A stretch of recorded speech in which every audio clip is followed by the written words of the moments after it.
آپ VOA پاکستان دیکھ رہے ہیں۔ شام میں خانہ جنگی شروع ہو گئی ہے، شام میں بغاوت ہو گئی ہے۔ وہاں جو کنٹرول تھا جولانی کا، آپ کو یاد ہوگا کہ کچھ مہینے پہلے اس طرح بغاوت پھوٹ پڑی تھی اور بشار الاسد کی تخت حکومت کا خاتمہ ہوا تھا۔ یہی جولانی وہ جو فورسز تھیں ان کو لیڈ کر رہا تھا۔ اصل میں جولانی کو اس وقت جو طاقت اور سپورٹ تھی وہ اسرائیل اور ٹرکی اس کو بیک کر رہے تھے۔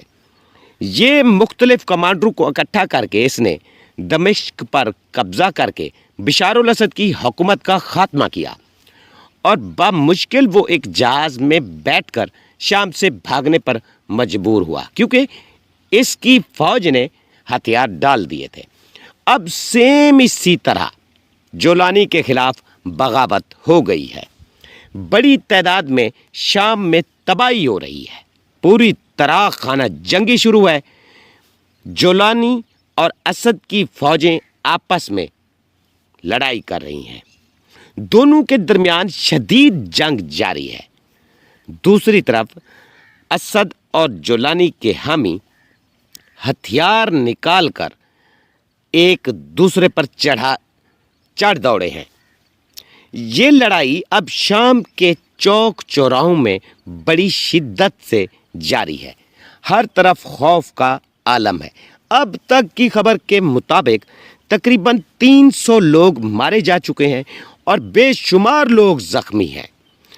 لوگ سڑکوں پر بعض لوگوں کی جو ہیں لاشیں پڑی ہوئی ہیں۔ یہ سب آپس کی لڑائی میں مارے گئے ہیں، یاد رکھیے گا۔ اس طرح بڑے پیمانے پر فورسز ایک دوسرے سے کنٹرول حاصل کرنے کے لیے ہیلی کاپٹر، ٹینک اور دوسرے خطرناک ہتھیار ایک دوسرے کے خلاف استعمال کر رہے ہیں۔ آپ کو پتہ ہے کہ بشار الاسد اقتدار کو کس طرح ختم کیا گیا، یعنی بشار الاسد کے اقتدار کو کس طرح ختم کیا گیا۔ اصل میں اسرائیل نے پہلے رشیا کو کہا تھا کہ وہ اس کے اقتدار کا خاتمہ کرے، لیکن روس نے بشار الاسد کا ساتھ دیا تھا۔ تو اس طرح اسرائیل کو اس کے دور حکومت سے تکلیف تھی۔ بشار الاسد بھی جس طرح تخت پر آئے شاید وہ آپ جانتے ہیں یا نہیں۔ اسد سے پہلے اس کے والد کا پورے شام پر کنٹرول تھا، حکومت اس کے والد کی تھی۔ اس نے اپنے آخری دنوں میں اپنے بیٹے بشار الاسد جو کہ فوج میں نہیں تھے، ان کو فوج میں لا کر کمانڈر بنا دیا اور اس کے بعد وہ دنیا سے کوچ کر گئے۔ اس کے بعد اسد نے جو ہے وہ دمشق اور یعنی شام پر حکومت بنا لی، کنٹرول سنبھال لیا۔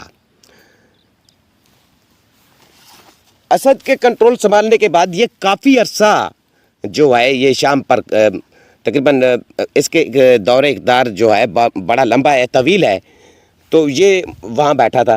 اب اس کے خلاف بغاوت ہوئی، اسرائیل اور ٹرکی نے اس کے خلاف بغاوت کرائی۔ تو اب جو صورتحال ہے اس وقت کی خانہ جنگی میں سوال یہ بنتا ہے جو وہ ترکی کی فوجیں شام میں داخل ہوں گی یا نہیں۔ یاد رکھیے ٹرکی یوکرین میں تو جا رہا ہے، کیا جولانی کی حکومت کو بچانے یا دوسرا بشار الاسد کے ساتھ جانے یعنی ساتھ دینے کے لیے کیا ترکی کی فوجیں شام میں آئیں گی یا نہیں، یہ آنے والے وقت میں پتہ چلے گا۔ آپ کو یاد ہوگا کہ رشیا، یوکرین اور جو ہے یورپ کنٹریز کے درمیان جو کشمکش چل رہی ہے اس میں طیب اردوغان صاحب کود پڑے ہیں، وہ یوکرین میں فوج بھیجنا چاہتے ہیں۔ یہاں سے یہ بات واضح ہو رہی ہے کہ فلسطینیوں کا ساتھ کھل کر جس طرح دینا چاہیے تھا طیب اردوغان صاحب کو، مسلم کے لیڈر تصور ہوتے ہیں، تو وہ انہوں نے نہیں دیا۔ فلسطینی قتل عام ہوتے رہے تو اس فلسطینیوں کے حق میں اس نے فوج نہیں اتاری۔